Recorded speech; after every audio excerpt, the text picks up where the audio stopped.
Thanks everyone for joining us for our second session of our Fire Relief Fundraiser. We've got 6 great companies that have made a donation to either one of our suggested charities or a charity of their choice supporting fire relief victims. Next up, we have Michael Rowley, who is CEO of Stillwater Critical Metal, which trades on the venture under the ticker PGE. Michael, are you able to turn on your camera? You bet. Is that working? Nice. Oh, yeah, perfect. Nice to meet you. Likewise. I believe it's our first time, but I feel like I know you because I've watched some of your recent videos. So for those that are just joining for this session, this presentation will contain forward-looking statements, so you can find more about those on the company's website. And there will be a Q&A section, so feel free to input your questions at the bottom. With that out of the way, I'd like to introduce Michael Rowley, CEO of Stillwater Critical Metals, which is a new story to me, but done a bit of reading and research. So looking forward to hearing it from the horse's mouth, so to speak. Thank you. And thank you for including me in this excellent initiative on this fire relief fundraiser. Yeah, thanks for supporting. Can I ask you which charity you guys donated to? Well, I think we're going to be focused on the BC one because BC is home for us. But they're all, they're all affecting us. So let's hope next year is not as bad in Canada for the fire season. But yeah, appreciate your support and looking forward to hearing the story. Thank you. Should I just start sharing? Is that? Yeah, by all means. Okay. If you want to take about 20 minutes, then I can grill you with some questions. Well, I've got a lot of slides. I've actually thrown some pictures. Is that sharing now properly? Yeah, it looks perfect. Okay, thank you. Yeah, I've got some new slides in here, so I'm going to move fairly quickly through the ones that are familiar to folks. We are chasing the future of critical mineral supply. That is a forward-looking statement and one of several that I'm sure I'll be making. We are part of the Metallic group of companies. This is a collaboration of otherwise independent exploration growth stage companies. You'll hear from Granite Creek next and then Metallic right after that. We have a common MO and way of doing business. Basically, it's district scale acquisitions during the bear market and then build that out with new geologic models, new teams, and do everything with a view to take out by a major, everything with tier 1 potential. Our most recent news, other than the start of drilling, was a strategic investment by Glencore, and this was an important validation for us. Brought nearly $5 million in funding at a critical point for us and at a more than 50% premium to market price, which was nice to see. In addition, that builds in a further $5 million in warrant funding. With any success in the market and with the drill, that will drive next year's program. We feel pretty good about that. And they're part of a technical committee. They were on site just 2 weeks ago, and I have to say we've been very pleased with them as partners. We're very much focused on securing U.S. critical mineral supply. Our vision is to become a primary U.S.-based source of low-carbon battery and precious metals, and we're doing that from the famous and famously productive Stillwater complex. The key points are summarized in the box at bottom left here. If you're looking for world-class geology in terms of existing resources, plus also potential scale and grade, in an expanding mining district in North America, we're on a very, very short list, perhaps even globally. We're in a really sweet spot, and we're happy to be advancing this, and that's frankly what Glencore recognized and a big part of what drove their investment. The team is truly world-class. Greg Johnson, top right, that's the NovaGold connection. They saw NovaGold from 10 cents a share to $2 billion in market cap, and that's the playbook we're following. The next two names there, Danny Grobler, Albie Britz. These were senior. In fact, Danny was chief geologist at Ivanhoe even 15 months ago, and they joined us from that Platte Reef success story with Ivanhoe because of the similar geology in Montana and to guide our expansion. Their work modeling the complex has been transformational for us, and that's what we're drilling this year. The next two names are multi-decade experience in the Stillwater complex, terrific connection there with past work and also just local communities and logistics. And most recently, we added Nora Pincus to the board. Very pleased to bring her in.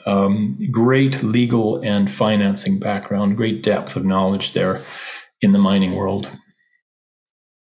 We're partnered with the USGS. We have been for over 6 years. They now have a lot more funding, and our work with them is expanding. They're also the gateway to a lot of that Inflation Reduction Act funding.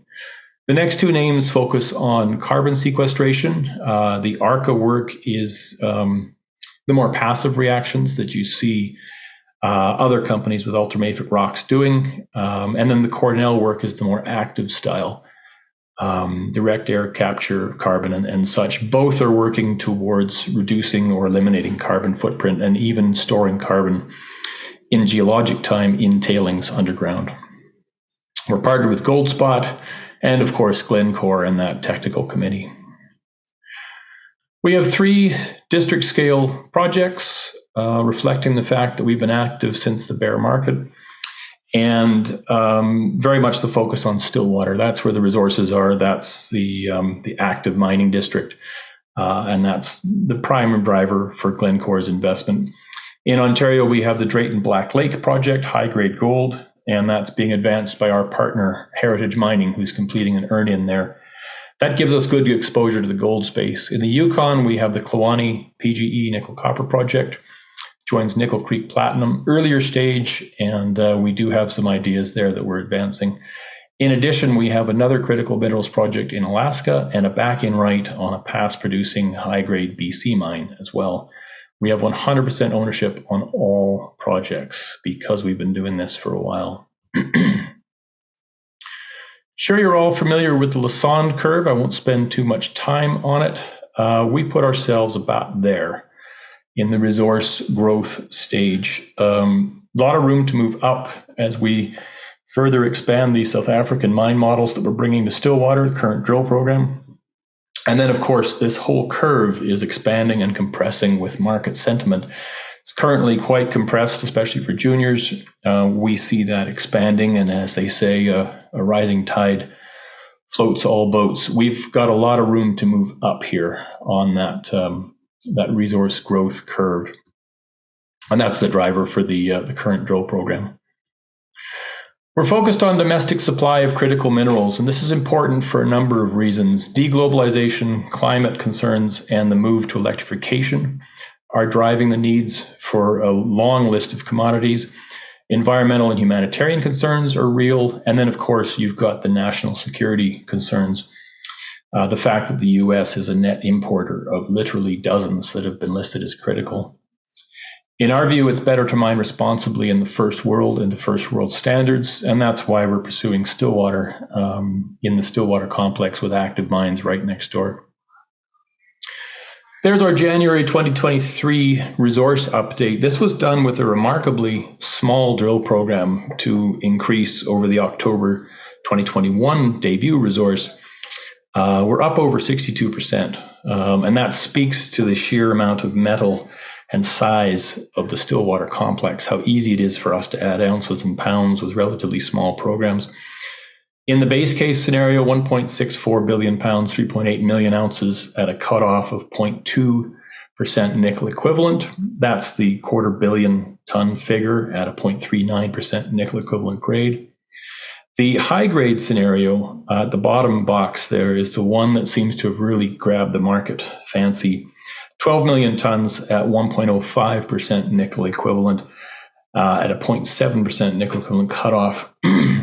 This is 12 million tons of rock that's over $200 per ton in gross value. That's very high value rock, and we have nice optionality here on mine method. With that, we're not married to any one yet. You'll see these broken out in an upcoming slide. We have high sulfur levels. We see good tenor of nickel in sulfides, and we advertise this because not all ultramafic projects have this. Nickel can, of course, occur in silicates, and we're seeing a high proportion in sulfides, which is favorable for metallurgy and recovery. We are 65% battery metals by those resource figures in the base case. In fact, 46% nickel.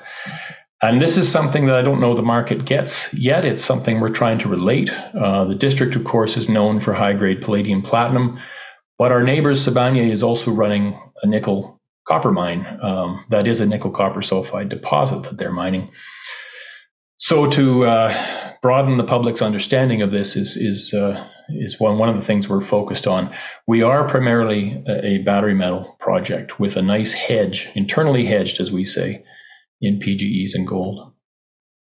In terms of how we compare to other U.S. operations, these charts are showing nickel equivalent total metal in millions of pounds. Our base case on the right, our higher grade scenario second from right, and then our high grade at left. Eagle Mine will have produced about 440 million pounds of nickel when it closes in about 2 years. It's producing about 40 million pounds a year now, and it dominates very largely the U.S. supply. That is about 1/12 of what the U.S. consumes per year in terms of nickel. The U.S. consumes nearly 500 million pounds per year of nickel. The only proposed mine in an active mining district is the Tamarack project by Talon Metals, 51% owned by Rio Tinto, total of 481 million pounds in all categories to date.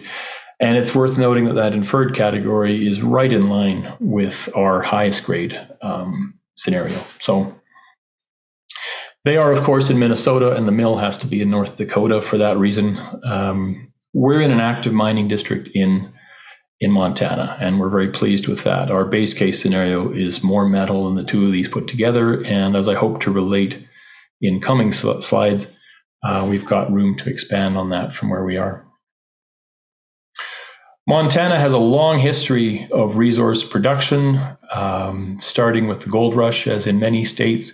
Copper during the World War I timeframe. Montana was a dominant copper producer in the Western Hemisphere. Chrome during the war years from the Stillwater complex, and most recently PGEs from the Stillwater complex. Copper mining is ongoing at a number of places. Majors are present, Ivanhoe, Rio Tinto, and there are also a number of point source carbon emitters thanks to the state's oil and gas industry that would make good point source emitters for carbon sequestration.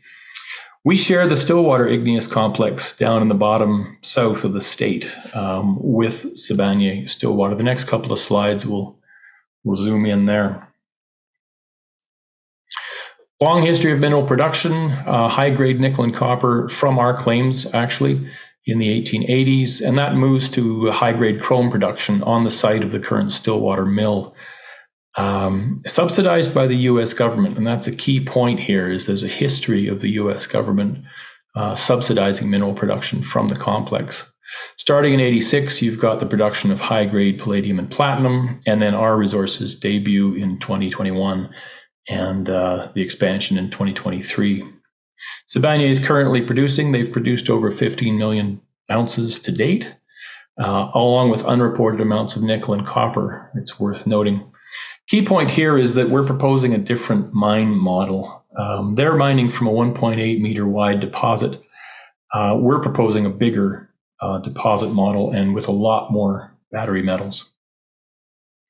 The Platte Reef model that we're bringing in is based on the parallels between the Stillwater complex and the Bushveld complex, and particularly the North Limb, which is known as the Platte Reef. This is home to Ivanhoe's Platte Reef deposit, which is just now entering production, and Anglo American's Mahalaquena mine, which has been producing since 1993. Together, these are the biggest nickel mines in South Africa, and also significant PGEs. That's the model that we're bringing to the Stillwater district, and it's appropriate for our geologic setting. We share the Stillwater complex with Sibanye, a $20 billion mining company, producer. District is known for that JM Reef deposit. You're seeing the surface projection there because the layered magmatic system has been tipped on its side effectively. So we're seeing effectively the edges of the layer cake on surface, which makes for very low cost exploration for us. They are mining in 3 locations, and they run a smelter off screen in Columbus, Montana. And we're focused on that lower Stillwater complex, which is the correct setting for the Platte Reef style mine. Larger magmatic events have come in and brought new metal, and particularly base metal rich. This is the setting in the Bushveld for Ivanhoe's Platte Reef mine and Anglo American's Mahalaquena below the Merensky Reef, which here in Montana is below the JM Reef. Over 100 million ounces of the highest grade platinum palladium in the world in the JM Reef, including past production. A lot of metal in the system here. This is probably the most significant slide in the deck. It shows an IP survey that we've done 2020 and 2021. In pink is very high level chargeability, and blue is very high level conductivity. The yellow bodies are actually our 43101 deposit models. There are 5 of them spread across that 12-kilometer core area, and they look very much like they want to connect. When you overlay the soil data, this is nickel copper in soils, you see very high level metals in soils, and they're coincident with those geophysical anomalies. There's lots of room for this to grow. There's some of our best drill hits. The high-grade ones are called out here. We talked about possible mine models earlier. We've almost always got high grade within higher grade within bulk tonnage grade in holes spanning that 9-kilometer core area of the models to date. And that brings an optionality on mine model. Selective underground, block cave, it's all possible at this point. We are currently drilling at the very west end of the DR hybrid model. This is the very west end of all deposit models. We like what we see at Chrome Mountain. We like the disruption that we see, the grades, and possible feeder structures below that shown in geophysical modeling that make sense with the disruption of the layering that we see at surface. That's a picture of the drill in August of this year. This is about hole 2, and it's in the area of that high-grade hit at the DR hybrid deposit model, 13 meters of 2.3% nickel with significant copper, 1.5 grams of 4E and cobalt, all that within 400 meters of continuous mineralization. That's what I mean about having optionality on mine method and the benefit of being in a layered magmatic system. We see that kind of grade within bulk tonnage mineralization. There's a picture of core from hole 4. This represents perhaps 7 meters on screen, perhaps 20 feet. Worth noting, the blocks here are actually in feet because this is the US. We're 359, 369, and 379 feet as shown here. Lots of sulfide mineralization, and that's what we like to see. Again, the ex-Ivanhoe geologist did some really good work modeling through winter, and that's what's guiding this year's expansion campaign. There's a close-up of some gaudy sulfide in hole 5. This is around 509 feet depth, only 155 meters down. Looks really good. Pentlandite, chalcopyrite, some pyrrhotite. It's what we like to see. We also see a lot of pegmatoidal peroxenites that get the team very excited as well. Did a number of promotional tours to the shack this summer. I think I've been to site now 5 times already this year. This September tour included a number of analysts and also our new board member, Nora Pincus, there in pink. Lovely to get so many good eyes upon the core. More broadly, across the 25-kilometer main claim block, it's worth noting that what we're onto starts to look like multiple Platte Reef scale systems, right? Ivanhoe's Platte Reef deposit would fit in one of those blue ellipses as identified here in this EM survey. So quite a forward-looking statement. We're only obviously focused on that core 12-kilometer resource area for now, but we see terrific potential to grow this. And again, the setting is correct, located below that productive JM Reef deposit just above us. I neglected to mention in the earlier slide, but of course, Sibanye is mining just 2 kilometers north of us at that East Boulder mine. So infrastructure access are terrific here. This continues that forward-looking theme. This is that magnetic vector inversion model that I referenced earlier. The clarity on the screen isn't great, but you can see purple lines of the model reaching deep below Chrome Mountain. The yellow areas under the words Chrome Mountain and Iron Mountain are the current 43101 deposit models in those 2 areas. The other models are out of section here. In blue, you've got the conductivity, and in pink, you've got the chargeability. And they only look small because of the scale of the overall image here. We're looking at 22 kilometers by 7 kilometers depth of the Stillwater complex. This is very exciting stuff, and this feeder concept is something we've been chasing out for 4 or 5 years now, and it's starting to really take shape, and it's part of why the drill is focused at Chrome Mountain. We look forward to reporting more on that in the coming weeks and months. We built very nicely from first acquisition in 2017. We've drilled 4 campaigns now, debuted 2 resources, and brought in Glencore. As for what's next, results, also results from our Yukon program.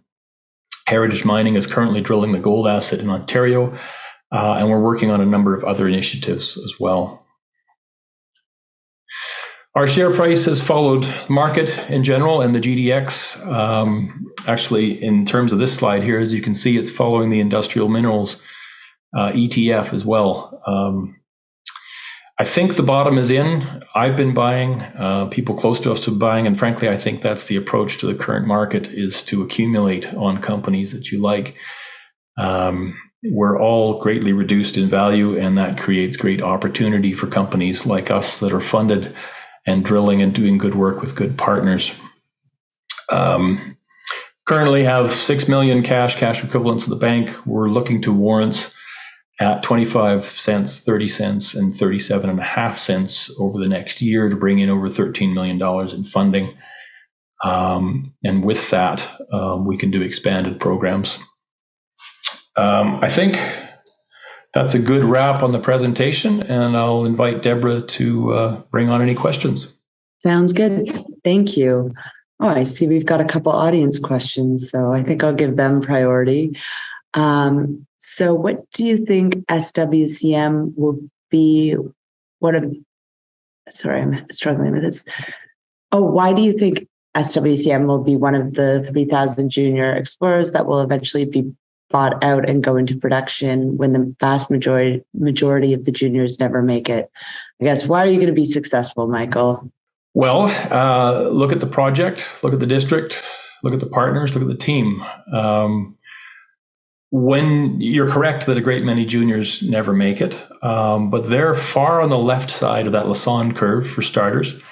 I think we're already resource stage, and we already show good indications of being able to increase that.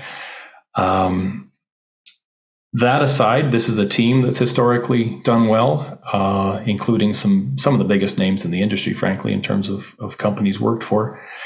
Glencore, bringing them in, that takes financing risks off the table. And in fact, I think they would like to have a bigger piece anyway. So there are any number of reasons why I think we're in the lower risk category.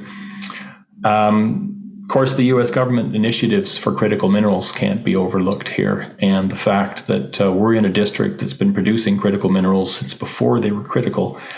In fact, the government has even subsidized that production. I'm thinking of chrome during the war years, but more recently, PGE production as well. I think we're in the right place at the right time. And I think we're doing the right things by running smart programs, watching dilution, but advancing the asset. I think that's the right MO right now. And then I had another audience question, which is, in your opinion, has the drill course so far exceeded your expectations? Yes. On a visual basis, yes. I think that's unanimous in the core shack. I did put some teaser pictures in here, but we're excited. Okay. And then I had a question actually about Montana. You mentioned a little bit about what it's like to operate there and permitting and stuff. I don't believe that you mentioned engaging with any of the tribes in the area. Do you have a relationship with any of the tribes, or are you on tribal land at all? We're not on tribal land. The Crow people were active to the east by quite a distance. We basically follow Sibanye-Stillwater's lead, right? We were blessed with a producing neighbor in the district. Their good neighbor agreement is a really good template for the industry. It's been in place now for about 23 years. It's legally binding on communities and the mine site. And it's well liked and they're well liked. And things operate without litigation there. So we're just happy to follow in their good name. Okay. And then I had a couple of questions about Sibanye-Stillwater. So processing at the Stillwater mine next to your property, once it's mined, how does Sibanye concentrate or sell its ore currently? Oh, good question.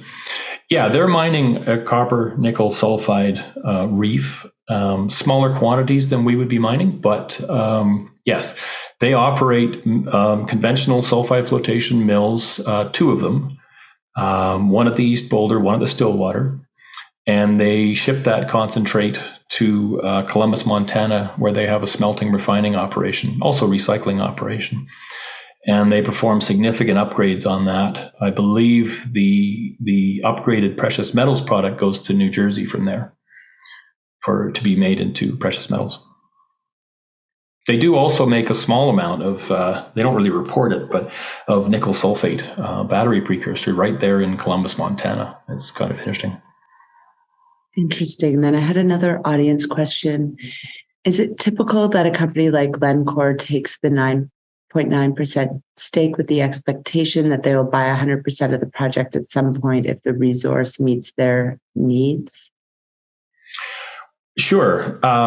Basically, yeah, it is a foot in the door.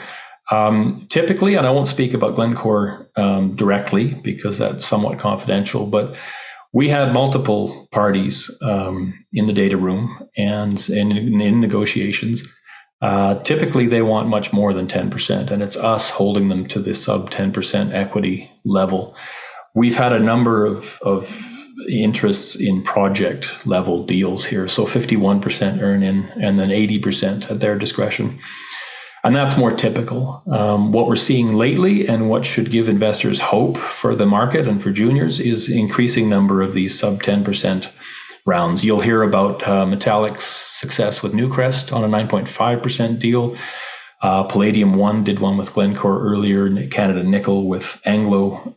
It's an increasing trend and it's what we like to see, and it reflects them recognizing that good projects are getting away from them, that they need to just get in and support and get a front row seat in exploration for a possible bigger involvement. I think you're right. It's a trend that we're seeing, not just with your group of companies, but a number of the presenters that we've had today and 2 weeks ago have some significant partners. So even though we haven't seen the majors participate in M&A in a meaningful way, it's good to see that they're at least funding future production by supporting. They've got money, right? They've got money, and where's the exploration? They need what we have. They've been mining ounces and pounds and not replacing them. What comes next is a sudden return of love for our sector, which is long overdue. Well, I hope you're right. One last question from the audience, which is, do you think that you could have as much PGEs and nickel, copper, cobalt that the two mines you mentioned in the slides in South Africa currently have in their resource estimates? That's a very forward-looking, well, my answer is going to be very forward-looking, but yes, if you look at our land position, we're very fortunate to have tied up the entire lower Stillwater complex in the bear market when nobody was looking, basically. And it's credit to a local named Justin Modrew that we got there, but we were the right people in the right place at the right time. And yes, this looks like it wants to get big. And that's just increasingly forward-looking from there. Great. Well, it sounds like you've got a great team and a great project with great partners. So hope for success for you. It sounds like exciting times. we're coming up just on the hour, and I think one of your other companies from your group of companies is going to present. Actually, I wanted to thank your entire group because you had three companies present and support the cause. So really appreciate that. It's been great to meet you. Hopefully we covered everything that you wanted to in the short presentation. It's been fabulous. Thank you. Thank you for organizing, and nice to meet you.